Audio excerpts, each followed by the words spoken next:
estava morto, Salvador. Seu corpo lá na cruz, seu sangue derramou, o peso do pecado ele levou.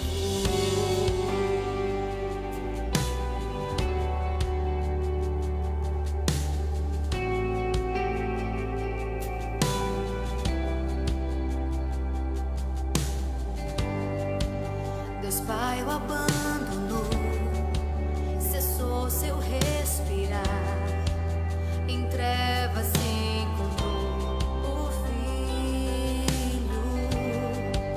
A guerra começou, a morte enfrentou, todo o poder das trevas vencido foi.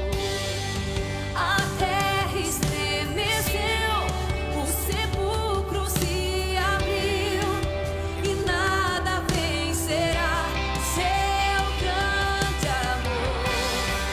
Ó morte, onde estás? O Rei ressuscitou, ele venceu pra sempre exaltado é, pra sempre adorado é, pra sempre ele vive, ressuscitou.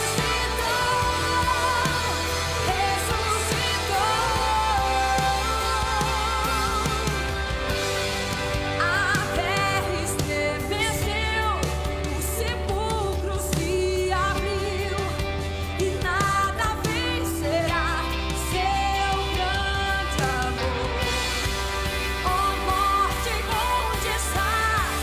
Meu Rei ressuscitou, ele venceu pra sempre exaltado é, pra sempre adorado é, pra sempre ele vive,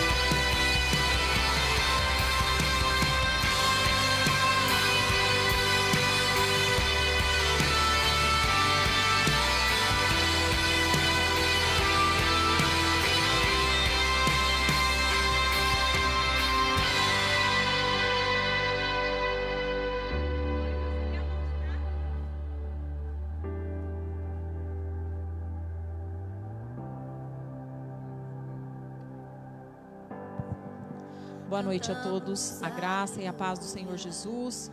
Mais uma vez nós estamos aqui nessa noite que o Senhor nos preparou, nessa noite de segunda-feira, para falarmos sobre um assunto muito interessante. Está comigo a psicóloga Bianca, que aceitou gentilmente o nosso convite de estar aqui nessa noite para falarmos sobre o assunto desse Setembro Amarelo, né, sobre o suicídio. Então nós vamos começar a live desta noite. Compartilhe com seus amigos, com seus parentes, e que será muito interessante o que nós vamos falar aqui nessa noite. Nós vamos começar a live orando, pedindo a Deus que nos dê a sua graça, para que nós possamos falar aqui aquilo que vai edificar as vidas. Senhor, nós te louvamos, nós te agradecemos por mais um dia de vida, de saúde que o Senhor nos concedeu. Te agradecemos, ó Deus, pelo dom da vida, por mais um dia. Te agradecemos, ó Deus, por esse momento tão especial que nós estamos aqui para falar, Senhor, desse assunto, meu Deus, tão interessante. Pai, em nome de Jesus, que todas as pessoas que ouvirem essa live, todas as pessoas, Senhor, que ouvirem essas palavras que serão ditas aqui, sejam, meu Deus, alimentadas pelo Teu Espírito Santo. Nós te pedimos, ó Deus, somos instrumentos nas Tuas mãos nesta hora. Usa-nos, Senhor, como canal de bênção para trazer esclarecimento, Pai, ao Teu povo e todos aqueles, Senhor, que estiverem nos ouvindo nesta noite. Senhor, nós te agradecemos por esse canal maravilhoso que é a internet, meu Deus, que nos dá a oportunidade de falarmos do Teu amor. Nós te agradecemos e pedimos a Ti, bendito Espírito Santo, Tu és bem-vindo aqui, sê conosco, usa as nossas vidas nesta noite, em nome de Jesus. Amém. Então, para basear nossa conversa, nós vamos usar um versículo que está em João 10, a parte B do versículo. Eu vim para que tenham vida e a tenham com abundância. Então, aqui Jesus está falando que Ele veio para nos dar vida, e vida com abundância. Né? E essa vida com abundância é aquilo que Jesus quer nos dar, sempre e todos os dias. Basta nós buscarmos, nós termos uma vida espiritual. E hoje a gente percebe que as pessoas não estão tão conectadas com Deus, não estão ligadas naquilo que Deus quer falar, naquilo que Deus quer fazer. E isso muitas vezes tem levado as pessoas a essa situação, não é, Bianca? Boa noite a todos, muito obrigada pelo convite. É uma colocação bastante importante e rica, pensar nos aspectos espirituais. Aquele que, por alguma razão, ele não tem um pensamento confortante, ele não tem expectativa, esperança ou fé, ele tende, com muito mais facilidade, a entregar a sua própria vida, desistir dela, diante dos obstáculos, diante das dificuldades, que todos nós aqui, não é mesmo, Virlene, sabemos que todos enfrentamos. Ninguém diz que muitas vezes o viver é extremamente fácil. O conviver é muito mais complexo. E conviver com pessoas, encarar pessoas que muitas vezes se deparam com a gente e traz contextos que são delas, extremamente únicos e subjetivos, muitas vezes não entendendo quais são os nossos contextos, nos levam a inúmeras situações de conflito, de angústia, de frustração, de insatisfação. E na vida, nós sabemos que este dom da vida que nos foi atribuído, que nos foi ofertado, né, de uma maneira bastante natural, que advém realmente de um sobrenatural, que muitas vezes nós não temos explicações, muitas vezes nem a ciência explica a vida de um, do outro, as razões de estar aqui ainda, quantos milagres já cometeu durante esse processo de desenvolver-se, de se apropriar dessa vida terrênea. E às vezes as pessoas acabam ainda não acreditando e não buscando os recursos espirituais e religiosos. Então, muitas vezes é essa entrega, esta fé, esses pensamentos que geram tranquilidade, que geram essa condição de entregar e conseguir esperar o momento certo de agir, o momento certo de recuar, diminuindo drasticamente os contextos de ansiedade. E a gente estava falando aqui, né, que problemas todo mundo tem, né? Essa vida que a gente vê aí nas redes sociais é realmente uma mentira, porque ninguém posta se tiver ruim, se tiver mal, se tiver angustiado, depressivo, não posta que está isso, né? Posta só a coisa boa, quando está bonito, bem arrumado, não é isso? E a gente percebe assim que problemas todo mundo tem. O grande diferencial é como nós estamos lidando com esses problemas. Eu vejo assim, problemas faz parte do contexto humano. E até entendo os problemas como até um recurso também, que faz com que as pessoas estejam preparadas realmente para os momentos bons. Porque o que seria da gente se todos os momentos fossem momentos de alegria, momentos de encontros familiares, momentos de conquistas, momentos de vitória?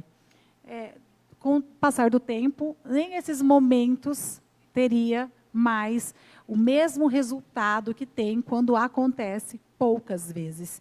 Então, a gente precisa entender que a pessoa madura, a pessoa preparada, a pessoa inteligente é aquela que sabe e é exatamente desenvolvida assim, para ganhar e perder, para ter e não ter, para levantar e cair. Então, isso faz parte do contexto humano, porque esse contexto humano, baseado nos contextos de frustração, de derrota, é o que nos move muitas vezes. Existem pessoas que dizem que os fatores motivacionais é estar sempre ganhando, mas eu conheço muitas pessoas que têm, em contrapartida, os fatores motivacionais é quando as coisas realmente são, né, difíceis, quando elas apertam o calo. Como diria, né, um dito popular, quando a água bate no bumbum mesmo. Então, existem pessoas que são movidas por pressão, que são movidas por metas, e que precisam o tempo inteiro estar desafiando a si mesmo e comprovando a competência. Agora, veja bem, para comprovar tudo isso, é porque, de alguma maneira, isso é muito valioso, isso é valorizado no mundo em que a gente está inserido. Então, o que foi dito aqui e colocado o questionamento pela Virlene é assim: por que as pessoas só mostram um lado bom da sua vida? As pessoas mostram um lado bom da sua vida porque eu vejo uma necessidade de aplauso. Eu vejo que, ultimamente, as pessoas elas têm competido demais entre elas. E essa competição é a competição do mais bonito, é a competição de quem tá melhor, é a competição de quem se sobressaiu e que precisa de aplausos. E o que eu tenho visto, que é muito triste, é que tudo hoje viralizou: internet, fotografia, divulgação. Às vezes as pessoas querem tanto aparecer a todo custo, que elas aparecem por qualquer coisa. Então, é qualquer bobeira, é qualquer besteira, é qualquer situação medíocre, já leva a pessoa a ir lá correr e postar, correr e divulgar, correr, porque ela precisa estar em evidência, ela precisa estar sendo notada. Então, que carência é essa? Então, eu já olho para um outro ângulo. O que tem levado, por exemplo, pessoas que já não têm uma certa idade, já não corresponde àqueles papéis dos ciclos de vida, que a gente também tem que entender, que os processos passam, que os ciclos se abrem e se fecham, para novos ciclos adentrarem e outras pessoas viverem aquilo que a gente já viveu. É ou não é? Eu e a Virlene já tivemos 20 anos, já tivemos 15 anos, mas não temos mais. Então, e como que essas pessoas que muitas vezes não conseguem entender que sofrem, que é o mais triste é isso, ela não consegue viver o novo ciclo, ela não consegue aceitar a nova fase, ela não consegue aceitar a nova idade, ela não consegue entender esse processo em que ela se encontra e fica resgatando uma vida inteira aquilo que não vai voltar mais e que já não condiz. E aí essa pessoa faz TikTok, que era para um jovem estar fazendo, e é uma pessoa adulta. Então, nem combina, não vai bem, ela está fazendo, às vezes, até um papel de alguém que acredita que está em evidência e não está. E depois, quando vem as críticas do mundo, porque o mundo é muito crítico, as pessoas cobram muito, as pessoas fingem que estão achando o máximo, mas depois não é bem isso que acontece. Quando a sanidade bate, e a sanidade vem, seja para o outro, seja para aquele sujeito, ela é muito dolorida. Porque esse mundo aqui é um mundo muito rápido. É uma palavra errada que você escreveu, ela já te condenou. É uma foto mal tirada que não deveria ter sido postada, ela já destruiu. Então, as pessoas têm que entender que esse recurso, ele tem que ser um recurso em que tem que ser utilizado da melhor maneira possível para promover o bem, e não para destruir. Então, eu vejo assim, tantas campanhas nesse Setembro Amarelo, tantas campanhas falando valorize a vida, evite falar de pulsão de morte, mesmo a gente sabendo que ela faz parte da nossa vida. Então, nós temos a pulsão de vida, que é o nosso ethos, né? Então, é o eros. Então, essa pulsão de vida é o quê? É o Deus da vida. Então, é aquilo que nós temos, que são as pulsões que nos move a vencer, a superar, a gritar pela vida, ao enfrentar desafios, ao buscar o último suspiro, quando a gente acha que já não tem mais. Mas nós também sabemos que, numa contrapartida, nós temos a pulsão de morte. E a pulsão de morte, ela é extremamente destrutiva. A pulsão de morte, ela anda lado ao lado, é igual o amor e o ódio. E agora, o que nós precisamos é aprender a equilibrar tudo isso. Então, eu tenho uma pulsão de vida e tenho uma pulsão de morte. Mas como que eu vou canalizando essas pulsões? Como eu vou direcionando essas pulsões? É que está o grande problema. Então, as pessoas, muitas vezes, se perdem né, nos seus processos, no seu caminho, na sua jornada. Por quê? Porque elas estão se perdendo nelas mesmas. Elas estão deixando de ser elas para corresponder às expectativas do meio, para corresponder às cobranças, para acreditando, né, buscando acreditar que precisam ser os melhores, porque se eles não forem os melhores, eles não vão sobreviver. Então, a gente precisa urgentemente fazer alguns resgates urgentes de alguns valores imprescindíveis que jamais vão deixar de acompanhar esse sujeito, seja em qual ciclo ele tiver da vida dele. E você, com a sua fala aí, você me fez lembrar de um versículo que todo mundo conhece, né? Que Paulo diz assim: tudo posso naquele que me fortalece. Então, muitas vezes a gente vê pessoas que conhecem a palavra, se apega nisso. Ai, não, tudo posso naquele que me fortalece. Só que se você vê o contexto daquilo ali, Paulo, ele diz assim: eu sei padecer fome, mas eu sei ter fartura.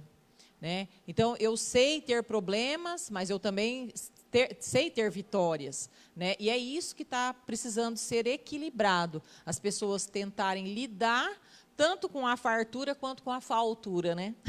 Exatamente. E a gente percebe que as pessoas não estão preparadas. Então, assim, e onde que está o problema? Então, muitas vezes, a gente já sabe onde está o problema, mas a gente não sabe o que fazer dele. Eu, enquanto profissional da área da saúde mental, e com algumas especializações na área infantil, o certo, o ideal, seria isso começar de pequenininho, na formação e na construção da identidade desse sujeito. Então, esse sujeito ele precisa ser muito bem orientado, muito bem desenvolvido, para que ele construa uma personalidade em que ele tenha condições de estar preparados para as derrotas e para as vitórias. Não só esperando ganhar, e quando não ganhar, também sair destruindo tudo. Porque a primeira coisa que muitas vezes acontece é destruir o seu rival, é destruir o seu concorrente, é destruir aquilo que você, né, enxerga como uma competição. Mas nós estamos falando de vida. Nós estamos falando aqui de um jogo, nós estamos falando aqui de um esporte em que há competições, nós estamos falando aqui de uma cena de novela, nós estamos falando da nossa vida. E a nossa vida, ela não tem replay. Então, a nossa vida, ela não volta mais. O dia de hoje já está para se encerrar. E o que passou, já passou e ficou para trás. Por isso que nós temos que tomar muito cuidado, porque existem muitos pais que vêm educando filhos para ser personagens. Personagens de filhos perfeitos. E não existe filho perfeito. Os nossos filhos, eles vêm cheios de defeitos, mas eles são nossos. E o que a gente vê muitas vezes são filhos que, quando apresentam uma má fabricação, os pais querem devolvê-los, devolver a mercadoria, devolver para o fabricante, mas o fabricante foi ele mesmo. Mas aí começa aquele empurra-empurra, né? Que é uma fala muito triste que a gente escuta.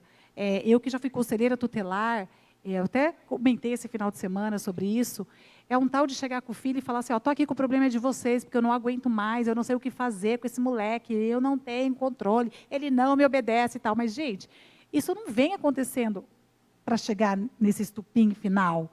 Já eram manifestados sinais e sintomas clássicos de comportamento de que algo já não vinha bem há muito tempo. E quando o filho, ele não vem com aquele rótulo, né? É igual você oferecer um produto. Eu vou vender esse chá aqui para vocês. É claro que um vendedor bem treinado, ele vai falar de todas as qualidades desse chá.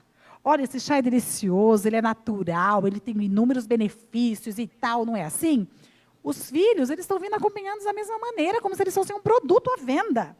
Tá? Ou como se você precisasse o tempo inteiro falar daquele filho, como se aquele filho só fosse importante ou fosse aceito se ele for exemplar. Olha, meu filho, ele tem inúmeras qualidades, é o melhor aluno da sala, ele joga uma bola como ninguém. Você acredita que ele já jogou para fora? Nossa, você tem que ver ele tocando instrumento. Toca um instrumento, você não acredita. Vocês já viram isso? Ao contrário, também acontece. O mecanismo de defesa dos pais, por medo de ser responsabilizados, já chegam atribuindo, classificando e condenando também os filhos. Ah, esse aqui é o meu filho, mas só por Deus. É ou não é assim? Tá? Olha, esse meu filho, mas me dá trabalho, hein? Não sei quem que ele puxou. É ou não é assim? Vocês, quem aqui que está nos assistindo, já ouviu discursos dessa natureza? Ó, eu conheço de monte. Sim. E é isso mesmo, né? As pessoas, elas não nascem prontas. Nós não chegamos até aqui por acaso. Todos nós tivemos uma história de vida para chegar até aqui. E isso foi herdado dos pais, né? Tanto na genética quanto na criação, no comportamento ali que os pais tinham com a gente, no ensino, né? E as crianças hoje, elas estão sendo formadas. Nós já estamos formados. Nós podemos ainda mudar alguma coisa, se nós quisermos, né? E a pessoa, quando ela está desesperada, a gente sabe que quando uma pessoa tenta o suicídio, muitas vezes ela não quer morrer, ela quer acabar com a dor, né? Que está sufocando, que está ali judiando dela, né? E ela dá sinais, não é isso? Olha só, nós temos aí várias classificações. Todos aqueles que promovem o suicídio, a gente consegue classificar numa única patologia? Não. Porque nós temos, por exemplo, um esquizofrênico que sofre de uma psicose. Então, o esquizofrênico, ele pode vir acompanhado dessa psicose em que gera nele alucinações, seja auditivas, seja visuais. Então, ele não responde de maneira consciente aos seus atos. Então, a gente não pode dizer se aquele esquizofrênico, por alguma razão, ele não estava num surto psicótico e atentou contra a própria vida, por desespero, por medo, ou por receber um comando de voz, desse quadro alucinatório, e ele veio à via de fatos. Então, aí nós estamos falando de uma doença mental, tá certo?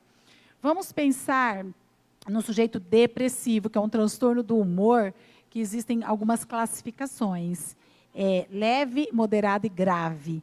Então, dependendo do estado de ânimo, de humor, sem pulsão de vida, sem esperança nenhuma, ele só vê cinza na sua vida, ele não vê um sinal de luz, um sinal de melhora ou de expectativas correspondidas, independente do que ele esteja passando. Porque a gente acabou de dizer, cada um sabe da sua vida, cada um sabe da sua dor, cada um precisa aprender a falar de si e reconhecer.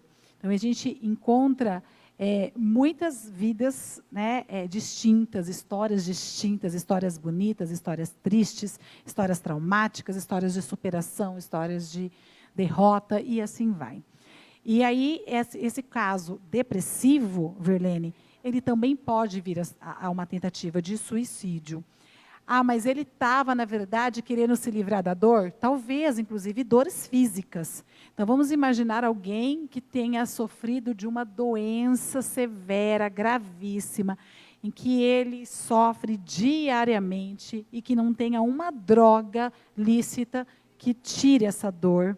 Então, nós também sabemos de pessoas que, quando entram em estágios, às vezes, de doenças, estágios terminais, e que eles imploram pela morte. E desejam realmente, e vêm vias de fato para se livrar de verdade daquela dor, a qual ele não suporta mais. Então, nós, quando falamos aqui do Setembro Amarelo, o que eu entendo por esse apelo em tentar tocar os corações humanos, ou chegar até algumas pessoas, implorando para que elas valorizem a vida, mas valorizem a vida buscando apoio. Valorizem a vida buscando recursos. E que reconheçam quando algo não vai bem. Ninguém aqui está dizendo, é fácil falar quem está lá, está as duas sentadinhas lá, porque tem tudo isso. A gente tem tanto medo, uma preocupação do que a gente fala, porque a gente tem que tentar imaginar a vida de todo mundo. Mas é tão difícil. É quase impossível isso, tá? A gente sabe que a empatia é assim, uma das ferramentas poderosíssimas para melhorar as relações humanas, para que a gente tenha mais compaixão, para que a gente consiga compreender o outro, se pôr no lugar desse outro, mas nós sabemos que é impossível. Tá? É impossível atingir o último grau da empatia. Então, às vezes, nós estamos aqui, como eu ia dizendo, as pessoas falam, estão falando lá, mas estão confortáveis, olha, estão saudáveis, plenas, com a vida bem sucedida. Mas a gente não está falando disso. Aí todo mundo se remete novamente aos contextos o quê? Materiais, aos contextos físicos. Nós estamos falando aqui de contexto emocional. Estamos falando de contexto afetivo, daquelas pessoas que por alguma razão perderam o sentido da vida, que por alguma razão não tem mais fé, não tem mais esperança, não acredita que possa surgir dias melhores, e sentem-se sozinhas. Então, essas pessoas, elas precisam de ajuda, porque elas manifestam sinais, como foi a pergunta que a Verlene fez. Os sinais, muitas vezes, são transbordados, ou através de uma expressão corporal, ou através de uma mudança de atitude, ou através de um ato falho. Então, é uma palavra que ficou assim mal colocada e que saiu, e menos, né, a pessoa nem se deu conta do que ela acabou de dizer. E se é uma pessoa que é atenta, se é uma pessoa que está ligada, se é uma pessoa que conhece esse sujeito, convive com esse sujeito, ele vai notar. Ele vai notar que algumas coisas mudaram, e mudaram muito. Sabemos que todo mundo muda, mas nós precisamos enxergar mudanças para o lado bom, e não mudanças para o lado ruim. Então, a gente precisa cuidar um do outro, a gente precisa estar atento com aquela pessoa que a gente convive. Então, a gente precisa ficar sempre esperando uma manifestação de uma mudança de atitude nela, né, ou através de um ato falho. Mas se a gente não tem condições de fazer isso, então a gente encaminha para profissionais competentes da área. A Edna está dizendo aqui, tem um irmão esquizofrênico, não é fácil lidar com ele. A gente sabe que realmente é uma situação muito delicada, né? A gente não tem noção do que ele está vendo, do que ele está ouvindo, do que ele está passando. Veja bem, essa doença mental, a esquizofrenia, ela ainda não tem uma classificação, né, Edna? Ninguém consegue fechar um diagnóstico correto e dizer assim, olha, essa doença se instaurou, surgiu por essa razão. Porque existem inúmeras possibilidades e hipóteses dessa doença ser desenvolvida. Inclusive, antigamente, acreditava-se que uma vez que rompesse com a realidade, porque a esquizofrenia é um rompimento com o princípio de realidade, é como se nunca mais esse sujeito pudesse ter uma vida sã, como se ele nunca mais pudesse voltar a ser um sujeito consciente, cognitivamente, perceptivamente, enfim. Mas hoje já temos estudos que vêm surpreendendo, algumas nomenclaturas, algumas medicações, alguns tratamentos alternativos que vêm trazendo muito sucesso. Mas a esquizofrenia realmente é um assunto bastante complexo ainda. O que levou esse sujeito a esse rompimento? Então, tem um estudo a determinada faixa etária, acomete muito mais homens do que mulheres, e por aí vai. É bem triste mesmo. E ele precisa de tratamento constante, né? Que é psiquiátrico, terapêutico, e por aí vai.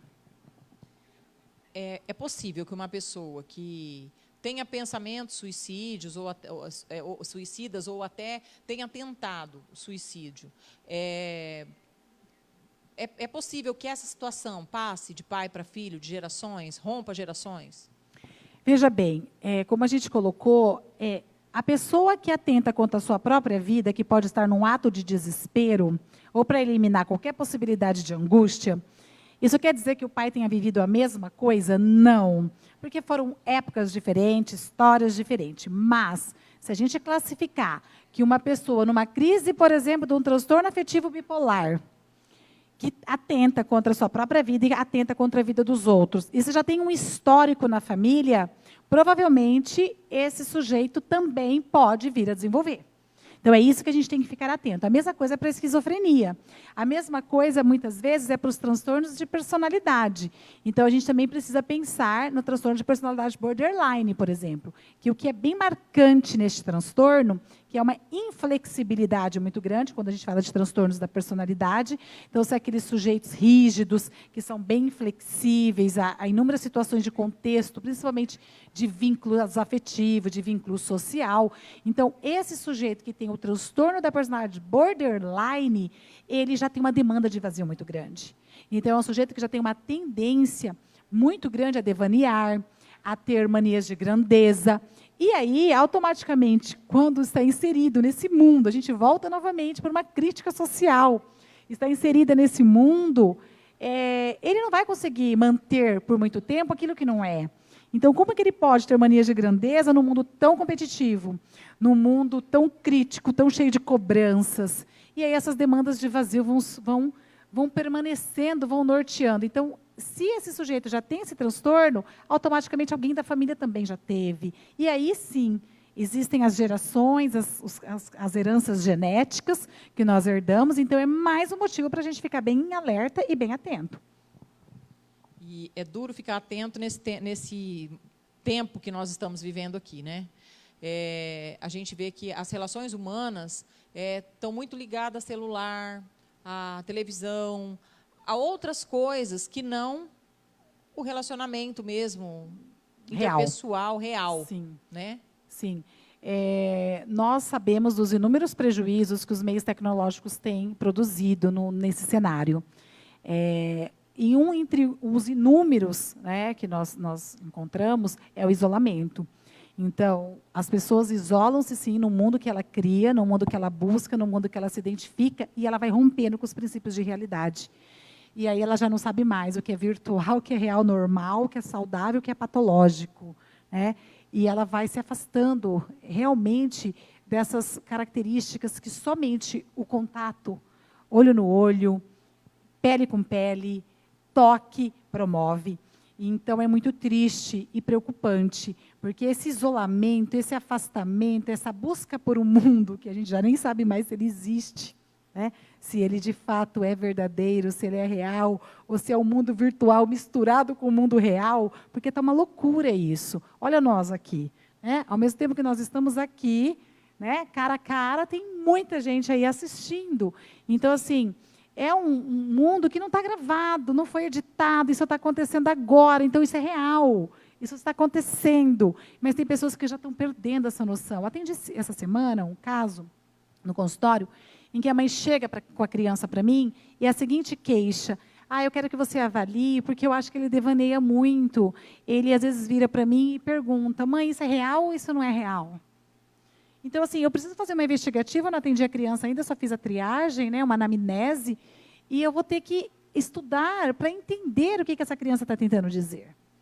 Qual que é o recado que essa criança está dizendo? Será que isso não está sendo produzido?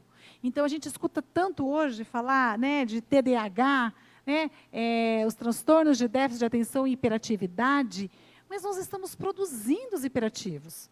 Como é que a gente produz hiperativo? Quando a gente dá uma agenda de executivo para os nossos filhos. Quando a gente impõe e coloca que ele vai fazer um monte de atividade ao mesmo tempo.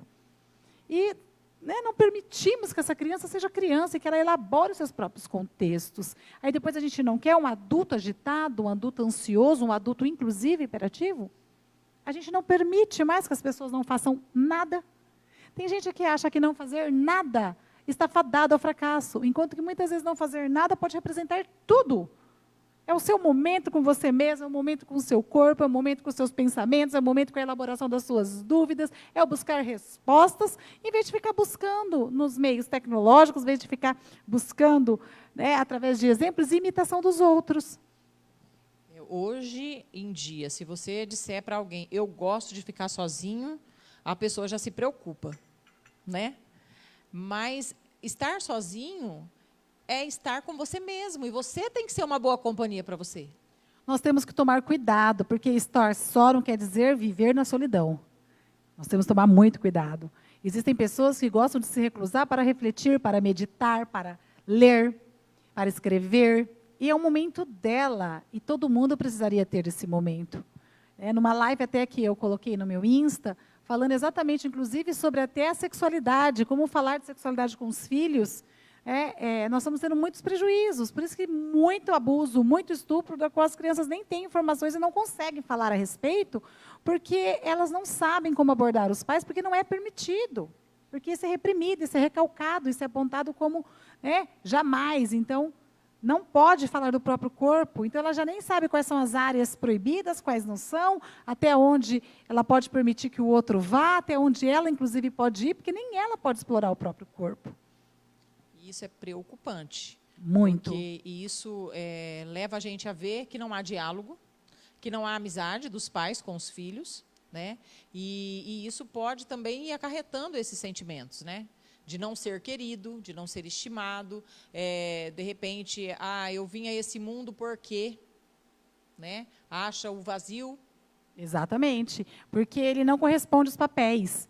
Porque os papéis são sempre atribuídos, os pais estão sempre determinando o que eles devem ou não fazer, como eles devem ser ou não, e o que esperam deles. Então, automaticamente, eles vão seguindo, trilhando um caminho em que toda vez que eles caem, que eles têm derrotas, eles já vão se sentindo os inúteis, os incompetentes. Né? É muito triste esses dias, eu vi uma fala de um adulto já, e que disse que o pai dizia assim para ele: você é um incompetente, você vai ser um fracassado, por isso que você não é ninguém. Você nunca vai ser ninguém, porque você não consegue nem resolver isso, para você ver como você é fraco.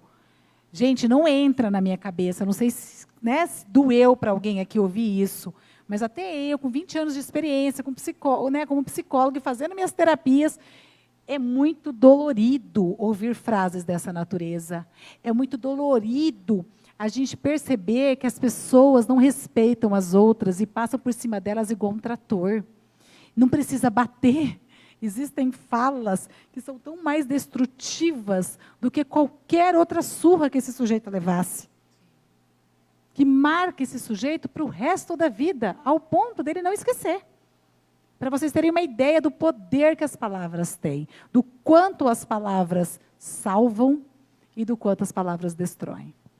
E os irmãos aqui da igreja sabem o quanto a gente bate nisso, sabe? A gente sempre está falando, cuidado com as suas palavras.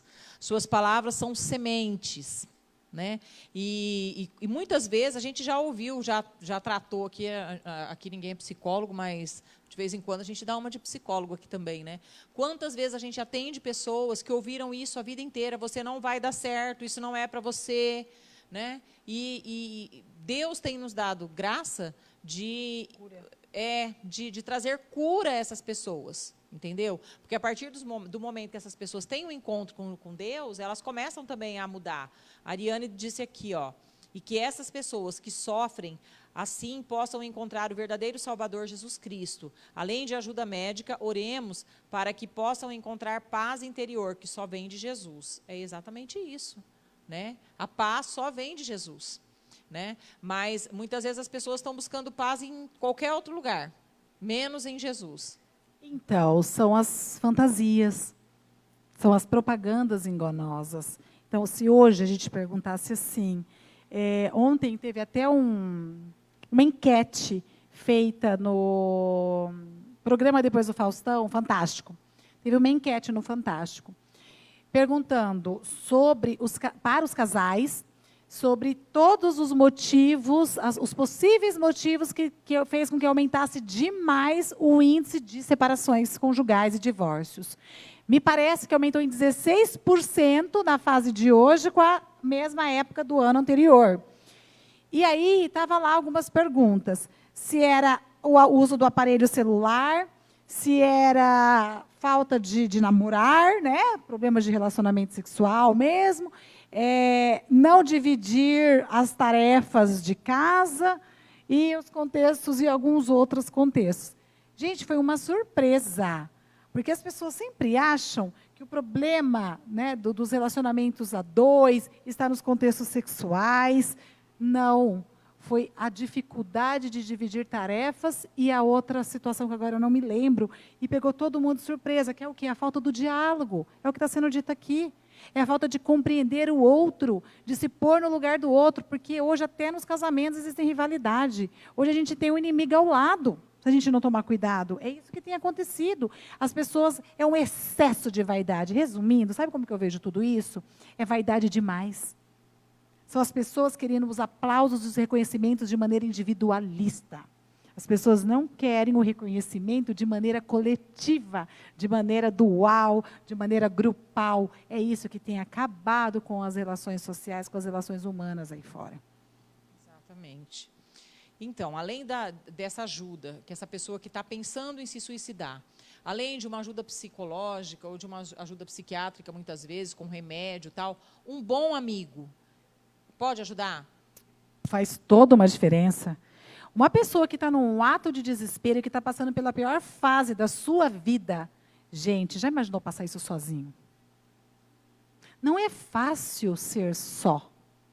As pessoas optarem por estarem só é uma coisa. Agora, a pessoa não ter opção é muito ruim. E as pessoas precisam ter a sensação de que elas são importantes. Elas precisam ter essa sensação de que elas são amadas, notadas, e que tem alguém ali que cuida e se preocupa com ela. Isso está faltando demais. Eu até coloquei no tema de hoje. Hoje é aniversário do meu filho Enzo. Hoje o Enzo está fazendo 12 anos. Eu fiz uma surpresa para ele e falei, por que a gente deve comemorar aniversários? É como agradecimento mesmo por esse dom da vida, por esse presente que a gente ganha de Deus, que é a vida.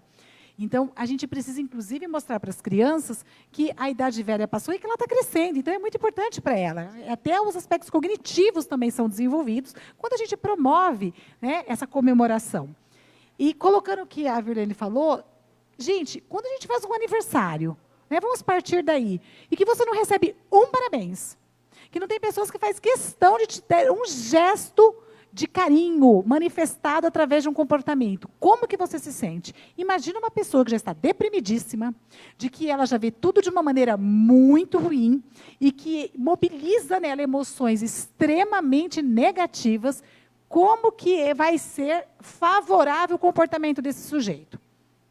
Não tem como. Ele precisa de um ombro amigo, ele precisa ser carregado. Nós sabemos disso, que nos momentos mais difíceis, né, é o momento em que a gente precisa contar com alguém, que se a gente não aguentar dar aquele passo, vai ter quem dê conosco.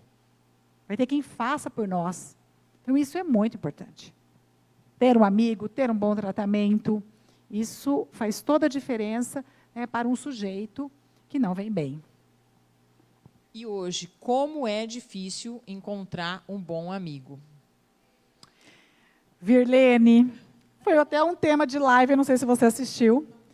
Eu coloquei lá, né, fiz uma enquete primeiramente, o que é realmente um amigo.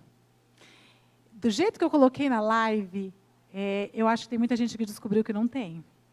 Ou que tem mínimos, poucos amigos. Porque o amigo, de verdade, é aquele amigo que partilha e que não dá sobras. Eu vejo hoje tanta gente falando que eu doei, eu fiz, né? Eu até fiz um comentário desse no feed. Eu não tenho visto isso. Eu tenho visto assim, esse celular aqui está velho para mim, eu ganhei um novo, eu vou dar ele. Ele não me serve mais. Essa roupa aqui, já está bom para mim, eu vou doar ela. A gente não tem visto a pessoa ter aquilo aqui, eu só tenho isso aqui de alimento hoje. Eu estou morrendo de fome, mas eu vou partilhar com você, eu vou dividir com você. Então, amigo é aquele que partilha, é aquele que vibra as suas conquistas e apoia você nas suas derrotas e te levanta do chão. O amigo, ele se faz presente o tempo inteiro, não tem distância, não existe amigo à distância. O amigo, ele se faz presente. E ainda mais, ele nem precisa ser convidado, porque ele já tem aquela certeza de que ele já está incluído. Isso é, para mim, um amigo. Sim. Isso me faz lembrar, você falou que não tem amigo à distância, né? Isso me fez lembrar de alguém muito querido, que faz 2 anos que eu não posso dizer que eu perdi, porque sei onde está, né? Está com o Senhor. Uma grande amiga que se foi. E na época que eu tive câncer, ela estava nos Estados Unidos, com as filhas dela lá. E ela foi muito mais presente, não sei quantos quilômetros dá daqui lá, mas ela foi muito mais presente do que quem pessoas estava do seu lado, né? que estavam, às vezes, do meu lado. É isso aí. Então, amigo é diferente de conhecido. Exatamente. Né? Conhecido a gente tem um monte. Se você procurar amigo, às vezes não dá os 5 dedos. Não é? Exatamente. E isso é extremamente importante. Né? E hoje, nessa época que a gente está vivendo, ninguém aqui está falando mal da internet, nem do celular, de nada. Mas a gente percebe o quanto que o celular, a internet, está tirando a nossa atenção do foco de relacionamento tete a tete. Né? Mas então, é um recurso fantástico. Olha aqui o que nós estamos fazendo aqui. Sim. Mas tem que ser bem utilizado. Era já para estar acontecendo o que está acontecendo agora. Me chamaram no SESI e eu participei lá de um bate-papo, e um professor, ele colocou dessa maneira, de uma maneira muito, muito bacana. Está acontecendo agora, em 2020, o que era para acontecer em 2030. Então, a pandemia fez com que a gente, né, acelerasse uma década os recursos tecnológicos. Maravilhoso, mas tem que ser bem utilizado. É um recurso que tem tudo para agregar, para somar, para contribuir, para dividir. Mas ele tem tirado. Ele tem tirado a paz, ele tem tirado o sossego de muitas famílias, ele tem trazido destruições, ele tem causado dores, né, absurdas, porque as pessoas não estavam preparadas para tudo isso aqui. Essa é a grande verdade. E existe um outro bem que a gente tem, que a gente muitas vezes não sabe administrar, que é o tempo. Se você pensar, sem brincando, você fica 2, 3 horas mexendo no celular. Não é? E aí, será que a gente tem essa mesma disponibilidade para estar conversando com alguém, ouvindo muitas vezes suas dores? Porque amigo é isso. Então, e aí, eu estava até conversando com a minha mãe, e ela estava me dizendo sobre uma pesquisa de uma autora, que eu não vou saber dizer o nome agora, mas parece que já está sendo publicado o livro. Foram 2 anos de trabalho, de toda a natureza possível, falando sobre o tempo. O que poderia estar acontecendo, porque está todo mundo reclamando do tempo, da falta do tempo. Será que realmente o tempo estaria passando mais rápido? Eu sei que teve até satélite envolvido na pesquisa, foi uma pesquisa muito grande nos Estados Unidos, e se descobriu que não, a grande verdade não é essa. O tempo continua o mesmo tempo de hoje, é o tempo de 100 anos atrás. Não mudou nada. A órbita, como que gira em torno do Sol, enfim, não foi nada disso que mudou. O que mudou foram as prioridades. As prioridades é que têm mudado. As pessoas têm dado muito mais importância, realmente, para aquilo que ela acredita ser o melhor para ela. E o que é mais triste é que depois ela descobre que tudo aquilo que ela apontava como uma prioridade nunca agregou nada na vida dela, e ela quer resgatar o tempo, e não dá mais, ele já foi. Exatamente. O tempo passa muito depressa e não há como resgatar. O dia de ontem já foi, o dia de hoje praticamente já foi. Nós só temos a noite, né? E não tem como resgatar isso mais, né? O que nós podemos fazer é o quê? Semear para amanhã. Exatamente. E cada um fazer sua parte, né, Verlene? Eu acho que se cada um fizesse a sua parte, sem comparações, né, não precisa fazer mais do que o outro fez, porque até isso a gente vê. Quando alguém vai lá e faz a sua parte, ela quer descobrir se ela fez mais do que o outro, quem que está mais em evidência, quem que consegue fazer mais e quem que faz menos, quem que não fez. Gente, está na hora da gente cuidar da nossa vida. E o tema aqui é esse: cuide da sua vida, cuide da sua saúde espiritual, da sua saúde mental, da sua saúde física. Porque a partir do momento em que você estiver bem, que nós estivermos bem, a gente consegue promover o bem.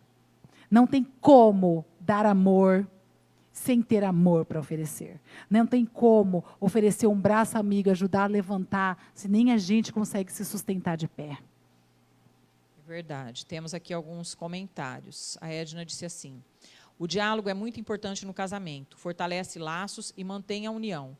O diálogo é a base para um relacionamento sadio. Não é só no casamento, mas em todos os tipos de relacionamento tem que ter diálogo. Não sei se é o Haroldo ou a Sandra, disse assim, que está aqui, está Haroldo Sandra Costa. Quem tem um amigo tem um tesouro, porque tem amigo mais chegado que irmão. É verdade. E a Simone disse assim: verdade, hoje em dia muitas pessoas se fecham porque não têm verdadeiros amigos. Bem, eu concordo com esse dizer, quem tem um amigo tem mais do que um irmão, é bem por aí mesmo. Porque o irmão você não escolhe, o irmão já veio determinado, o irmão já veio escolhido por Deus, é um laço consanguíneo que nós temos, e o amigo é um laço afetivo. Sim. Que eu conheço tantas famílias que têm irmãos, mas que não têm vínculos afetivos. Não é? E o diálogo é o que promove, é o que favorece com que a gente se conheça. É através do discurso, é através dessa condição comunicativa que as pessoas têm, seja com gestos, para quem não consegue falar, e seja com a língua mesmo, com a fala, que vai denunciando quem nós somos e o que nós pensamos. Então, isso já foi comprovado até mesmo por Winnicott. Então, o diálogo é aquele que permite com que você fale o que você pense, e o outro pare de deduções. Porque muitos relacionamentos mesmo não sendo Edna, casamentos mesmo, qualquer relacionamento, seja profissional, seja sexual, seja afetivo, seja o que for, né? Os relacionamentos, as pessoas tendem a ficar o tempo inteiro achando e deixando de achar sobre o outro, enquanto que ela deveria fazer uma pergunta simples: o que você quer, o que você não quer, o que você gosta, o que você espera. Se todo mundo aprendesse a fazer perguntas nos relacionamentos, eles seriam muito mais saudáveis. É verdade. Uma pessoa que tem relacionamento com Deus, um relacionamento espiritual, ela tem menos chance de ter pensamentos suicidas? Geralmente, já foi até comprovado numa pesquisa feita para pessoas em estados terminais, né, em hospitais, então foi uma pesquisa hospitalar. Aqueles que tinham muito mais fé e um vínculo construído, né, de elo com os contextos espirituais, elas tendiam a ter muito mais resiliência do que os que não tinham. Então, eu acredito que o pensamento, a crença, né? Então, vamos até dizer assim, eu não sou uma estudiosa adepta de nenhuma religião, né? Faço algumas leituras apenas como complementos mesmo. Cada um tem uma maneira de rezar, cada um tem uma maneira de ser. E eu tenho a minha dessa maneira. Então, eu não poderia ficar me estendendo nessa área, porque não é a minha. Mas com tudo que eu já vi das minhas experiências, eu vejo que é a crença.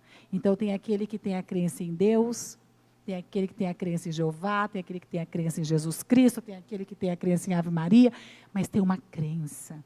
E quando você tem um pensamento na qual você acredita, esse pensamento, se ele for positivo, ele tende a te dar muito mais forças. Agora, se ele for negativo, ele tende a te destruir com mais facilidade.